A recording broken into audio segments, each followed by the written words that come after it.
abra a sua Bíblia ou ligue a sua Bíblia, né? Se a sua Bíblia for eletrônica, você vai ligar, mas não tem coisa mais preciosa do que você abrir a sua Bíblia.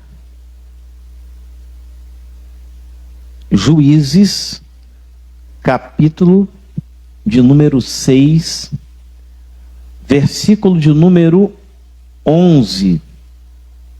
Juízes 6, 11.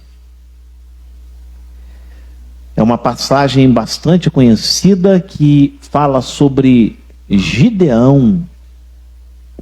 Quantos já ouviram falar em Gideão? Esse camarada aqui teve uma verdadeira experiência, uma mega experiência. Diz assim, ó: e então o anjo do Senhor veio e assentou-se debaixo do carvalho que está em Ofra, que pertencia a Joás. E Gideão, seu filho, estava malhando trigo no lagar para o salvar dos midianitas. Para salvar de quem? Os midianitas. Eram de Midian, povo de Midian. E então o Senhor olhou para Gideão, olhou para ele e disse: vai nessa tua força e livra a Israel da mão dos midianitas. Porventura, não te enviei eu? E ele disse: ah, meu senhor, com que livrarei a Israel? Eis que a minha família é a mais pobre de Manassés, e eu sou o menor da casa do meu pai. E o Senhor lhe disse: portanto, eu hei de ser contigo. Tu farás os midianitas como, ou melhor, tu ferirás os midianitas como se fosse um só homem. Tome seu assento em nome do Senhor Jesus. Essa passagem de Juízes, que fala sobre a história de Gideão, acredito eu que todos nós já ouvimos em algum momento uma mensagem falada, a história de Gideão, pregada sobre a vida de Gideão, contada sobre a vida de Gideão, e até mesmo conversada sobre a vida de Gideão.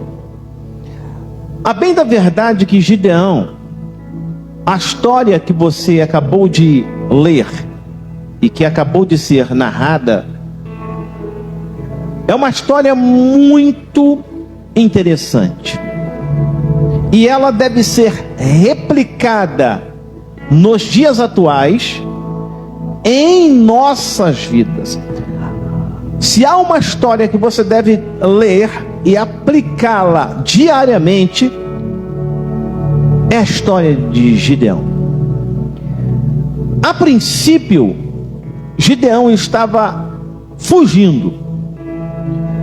A situação estava difícil, porque os midianitas entraram, invadiram a terra, tomaram tudo o que era pertencente a Israel e não deixava nada para ninguém. Era mais ou menos assim. Israel era um povo agrícola. Israel tinha a tecnologia do plantio. E os outros povos, cada um defendia e tinha a sua tecnologia. Por exemplo, os filisteus, eles tinham a tecnologia do ferro, do minério. Quando Israel plantava e tinha toda a sua plantação, tudo arrumado, vinha a chuva, temporã, vinha a chuva para a colheita, de repente, os midianitas apontavam. Na hora de colher, os midianitas chegavam. Quem é que vai colher? Se Israel está muito mais fraco, Israel está fragilizado. E aí, um povo fragilizado não tem como se defender. Não tem. Se está fragilizado, não tem defesa. Por que acontecia isso? De tempo em tempo, Deus permitia situações acontecer entre o povo de Israel pelo pecado que eles permitiam entrar no arraial. Deus chamava o povo para uma santificação e eles com comichão nos ouvidos, e eles com o coração corrompidos, com os olhares corrompidos, com as más conversações, deixava-se que aquilo que quebrava o princípio da palavra de Deus entrasse no arraial. E aí vinha um grande problema: a lei da colheita. A lei da colheita. O que é a lei da colheita? A lei da colheita, como o apóstolo Paulo disse lá em Gálatas, Deus não se deixa escarnecer. Tudo que o homem plantar, ele vai colher. E aí tem aquele cidadão que ele plantou pimentão, e aí ele quer colher uva. Não vai colher, é pimentão. Há aqueles que gostam de plantar o quê? Pimenta. Vai colher pimenta. Eu plantei uva, eu vou colher uva. Isso é uma didática da vida. Você vai colher aquilo que você plantar. Até o porquê, a terra ela vai reagir à sua ação. Quando o povo de Israel peca, há uma reação no mundo espiritual. Quando nós quebramos o princípio da palavra de Deus, há uma reação no mundo espiritual. E aqui não foi diferente. Só que tem um detalhe. A Bíblia diz assim, olha: clama a mim e responder-te-ei, e lhe mostrarei coisas grandes. Não existe nada no mundo que Deus não perdoe. Não existe pecado que Deus não possa perdoar. E aí você diz assim: mas o que estava acontecendo aqui? O que estava acontecendo é que Gideão estava num cenário, e se eu fosse colocar o tema da mensagem seria: Deus acha virtude em Gideão. Aí, mudando um pouco mais esse tema, vamos arrumar para a virtude de uma pessoa, de um homem e de uma mulher de Deus. A virtude de um ser de Deus. Ponto. Este é o tema da mensagem. Quando Deus olha e enxerga alguém que não é perfeito, mas que tem um coração adorador, ele começa a observar. Tenta observar a história de Jessé, Davi e os irmãos. Davi no campo, os irmãos Jessé pai, à mesa, ou melhor, em casa, e de repente vai um profeta lá. Vai para quê? Para ungir um rei. A casa de Jessé existia um que adorava. Na casa de Jessé existia um que adorava em espírito e em verdade. Só que ninguém sabia. Sabe por quê? As pessoas, elas irão olhar para você de uma forma, porém Deus nos enxerga de outra. Não tem como. Observe o apóstolo Paulo. Quando Paulo ele fica cego, Deus falou com ele o seguinte: olha, vá a uma rua chamada direita, porque um homem vai orar por você. E aí, Deus vai lá e fala com este homem, com Ananias, e diz assim: olha, vai chegar um homem aí, você ora e eu vou curá-lo. Até aí, de boa, fechado, deixa chegar. Mas quem é esse homem? Saulo. Saulo? Esse camarada mata crente. Como é que ele vai chegar aqui? Como é que eu vou orar por ele? Como é que isso não é emboscada? Ele vai chegar aqui e vai me matar? Isso foi uma pergunta que o eu fez. Ananias olhou e falou: ó, esse cara vai me matar aqui. Mas Deus disse assim: olha, não é da forma que você está vendo, não é do jeito que você está avaliando que vai ser feito. Aquilo que você está vendo, aquilo que você enxerga, o homem que você está vendo hoje, é para mim um grande instrumento. Você está entendendo?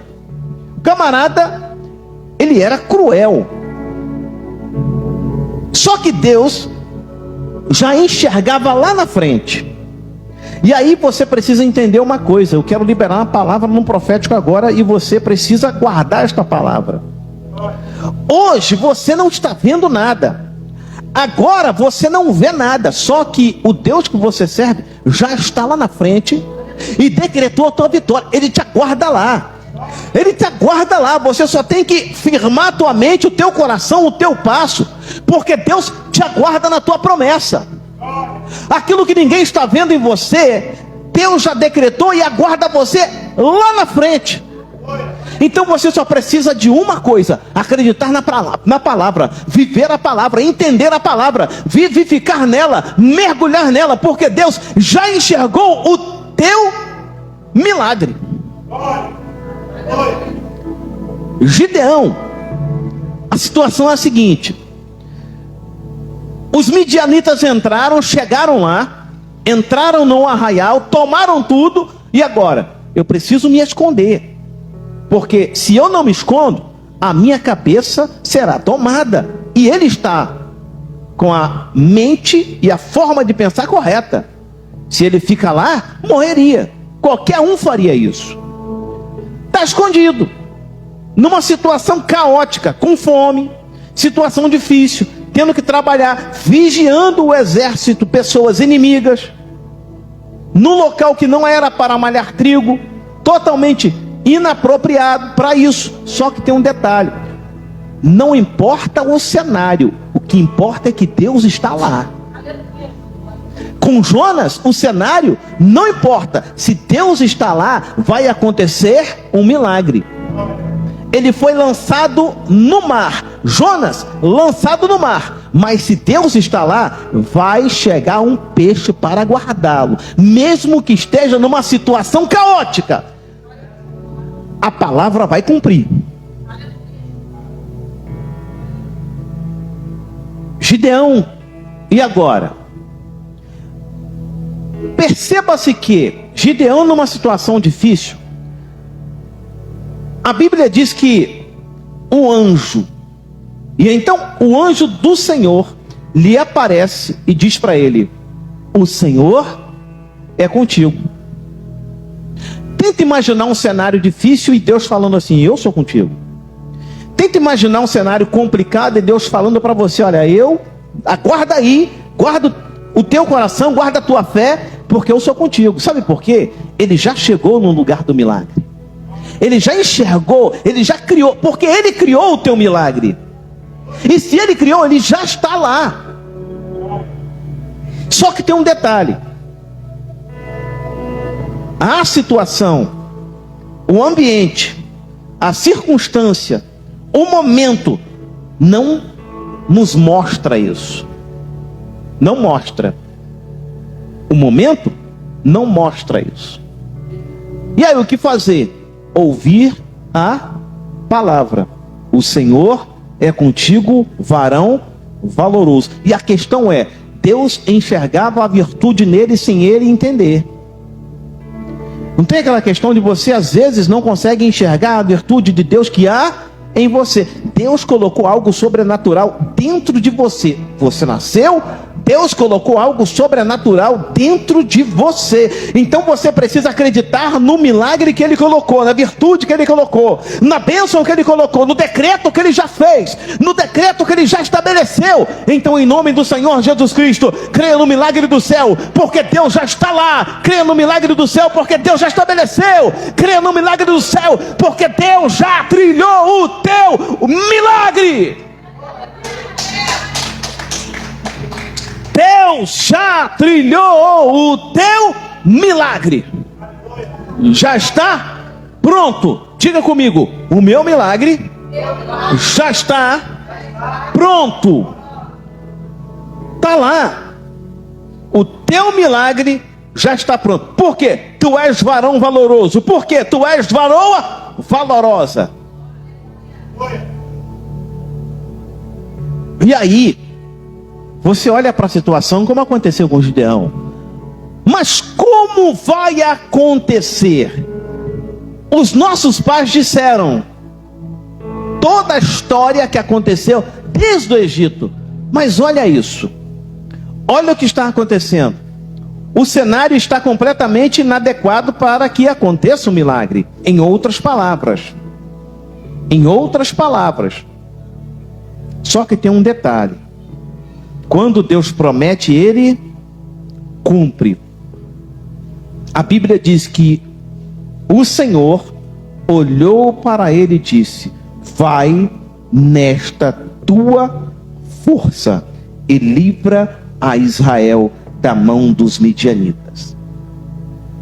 A questão é: há algo dentro de você que Deus já enxergou e só falta uma ação para que o fruto possa ser gerado.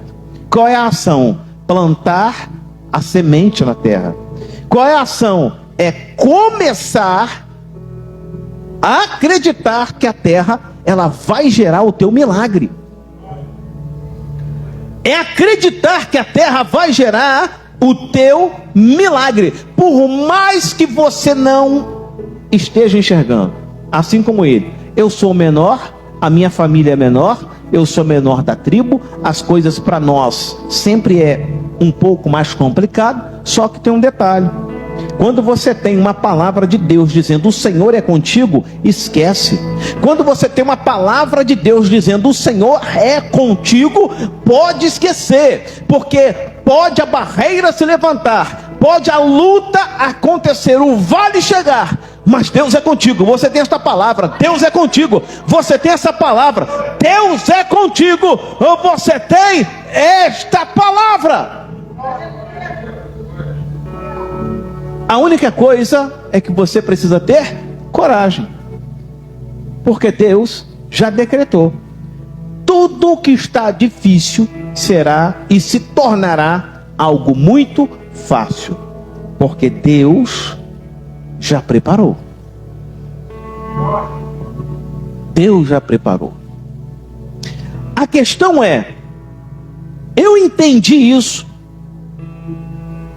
Eu entendi o chamamento da palavra de Deus na minha vida.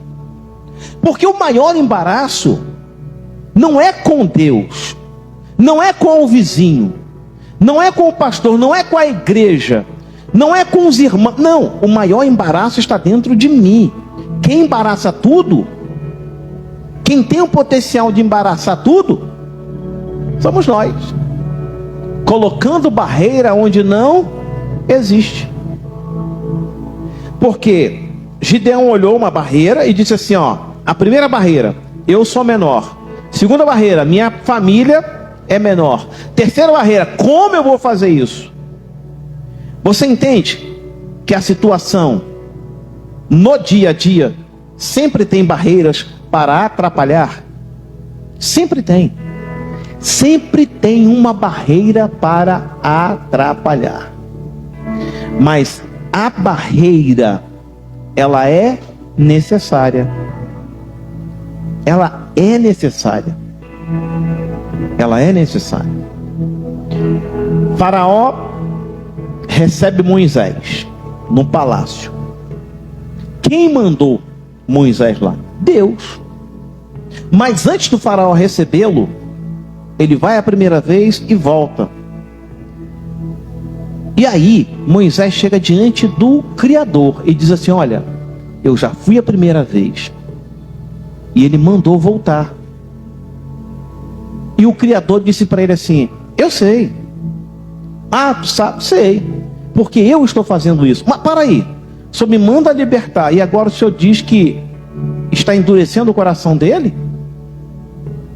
Mas volta lá. Lembra do cego? Recebeu uma palavra dizendo: vá lá no tanque de Siloé e se lave. Mas para aí, o outro cego não teve cuspe no rosto. Não, mas o jeito que eu estou fazendo com você é desse jeito.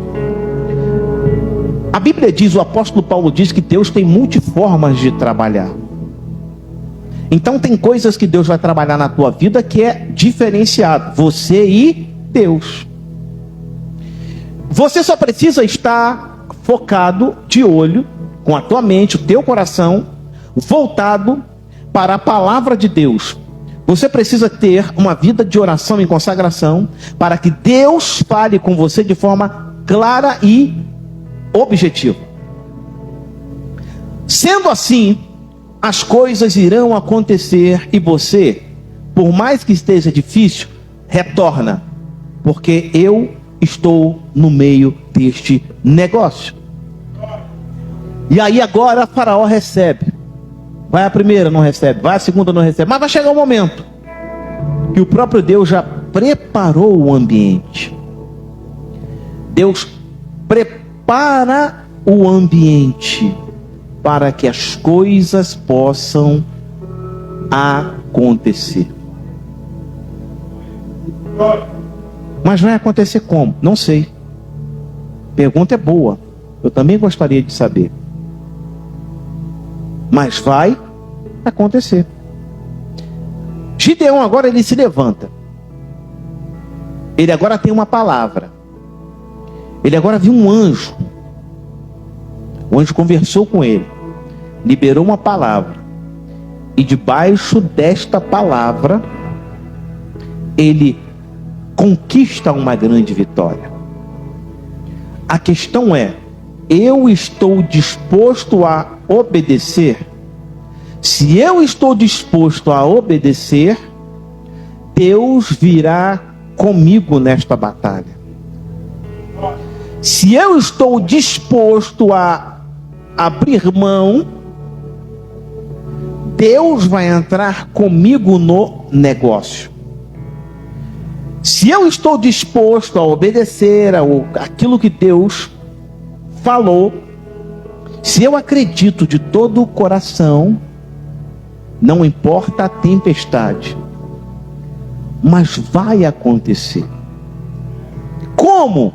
A pergunta é muito boa. Eu gostaria de responder para você como, mas não tem. Não há lógica. Porque se alguém disser para você assim: olha, um homem foi jogado num mar e um peixe grande, um peixe gigante, engoliu este homem e este homem não morreu, você acreditaria? Parece história de pescador, mas não. Está aqui. Se alguém dissesse para você assim: olha, um homem andou sobre as águas no mar e o vento soprando para todo lado, como é que você vai acreditar nisso? Não é história de pescador, é real, está aqui na palavra. Esta mesma palavra se manifestou para Gideão: olha, eu sou contigo. Em outras palavras, pise nas águas. Em outras palavras, eu vou te guardar. Em outras palavras, eu te sustento. Em outras palavras, eu te guardo. Em outras palavras, eu levanto você. Em outras palavras, eu sou o Senhor. Você só tem que obedecer. E a glória do Senhor contemplará a tua vida. Se você crê em nome do Senhor Jesus Cristo, manifesta alto para o céu ouvir. fique sobre os teus pés em nome do Senhor Jesus.